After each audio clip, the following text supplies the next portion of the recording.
सेहत एक नेमत है, लेकिन कुछ मामलात में अपनी खराबी सेहत के हम खुद कसूरवार होते हैं। आजकल का सबसे बड़ा मसला प्लास्टिक बैग्स बन चुका है।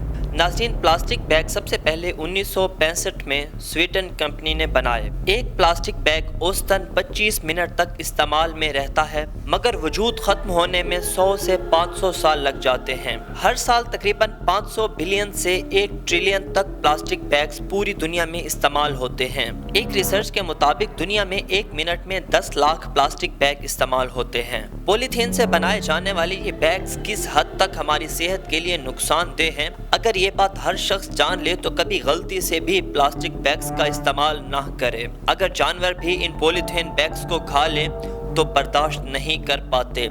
ज़रा सोचिए, हमारे तो अक्सर खाने भी इन्हीं बैग्स में आते हैं। हम दर हकीकत अपनी सेहत की बर्बादी का मौजिब खुद बन रहे होते हैं। प्लास्टिक बैग 2 तरीकों से बनाए जाते हैं। एक तरीके से प्लास्टिक बैग कुदरती तौर पर बनाए जाते हैं, जबकि दूसरे तरीके में लेबॉर्ट्रियों और फैक्ट्रियों में बनाए जाते हैं। प्लास्टिक के लिफाफों में एक जहरीला मादा कैरियम शामिल होता है। यही वो मादा है जो कि खुराक में जहर शामिल कर देता है। ये मादा जिस्म में शामिल होकर मतली की कैफियत बनाता है, मसल्स को कमजोर करता है और यहाँ तक जब एक बड़ी मिकदार में जिस्म में पहुँच जाता है तो अपाहिज भी बना सकता है। मेडिकल एक्सपर्ट्स के मुताबिक जब हम गर्म खाना इन प्लास्टिक बैग्स में डालते हैं तो खाने के गर्म होने की वजह से प्लास्टिक बैग में मौजूद जहरीले मादे पिघल कर खुराक में शामिल हो जाते हैं, जिसे बाद में हम बड़े मज़े से खाते हैं। और शायद आप नहीं जानते कि यही खाना कैंसर का सबब भी बनता है। ख़वातीन में ब्रेस्ट कैंसर की बड़ी वजह इन्हीं प्लास्टिक बैग्स में लाया गया खाना है।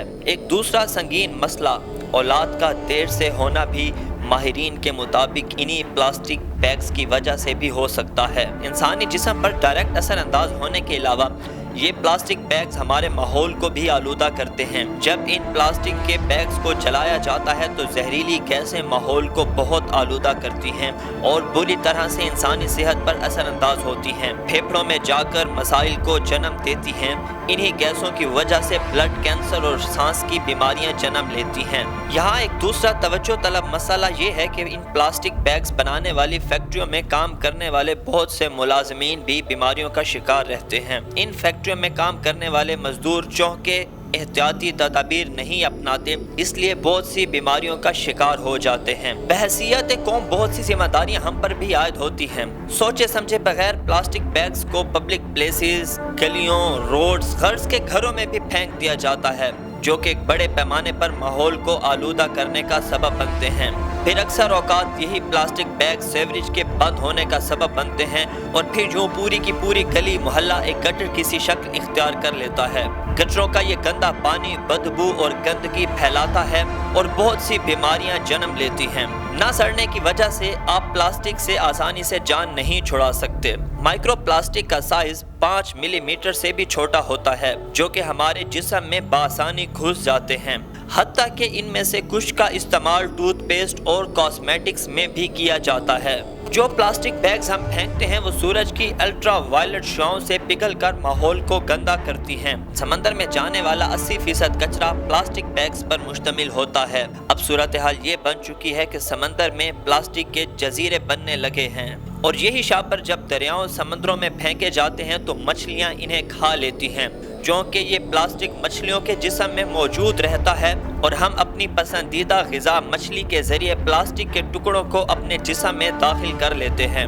हाल ही में इसी हवाले से वज़ीर माहौलियात ज़रताज गुल वज़ीर ने प्लास्टिक बैग्स के खात्मे की ठान ली और इक़दामात का आगाज़ किया। इस्लामाबाद समेत मुल्क के कुछ हिस्सों में प्लास्टिक बैग्स को बैन किया जा चुका है। नाज़रीन, एक तरफ जहाँ हुकूमत ये इक़दामात कर रही है, वहीं हमारा भी ये हक बनता है कि अब ज़्यादा से ज़्यादा प्लास्टिक बैग्स के मुतबादिल इस्तेमाल किए जाएं। जी हाँ, बायोडिग्रेडेबल बैग्स का इस्तेमाल किया जा सकता है। सबसे बेहतरीन कपड़े के थैले इस्तेमाल किए जा सकते हैं, कागज के बने थैले इस्तेमाल किए जा सकते हैं। ये सब करने से हम अपना आज और मुस्तकबिल बेहतर बनाने जा रहे हैं। आइए अब हमारा ये फर्ज बनता है कि अपने माहौल को खूबसूरत बनाएं ताकि हमारे आने वाली नस्लें इन तमाम मसाइल से बच सकें।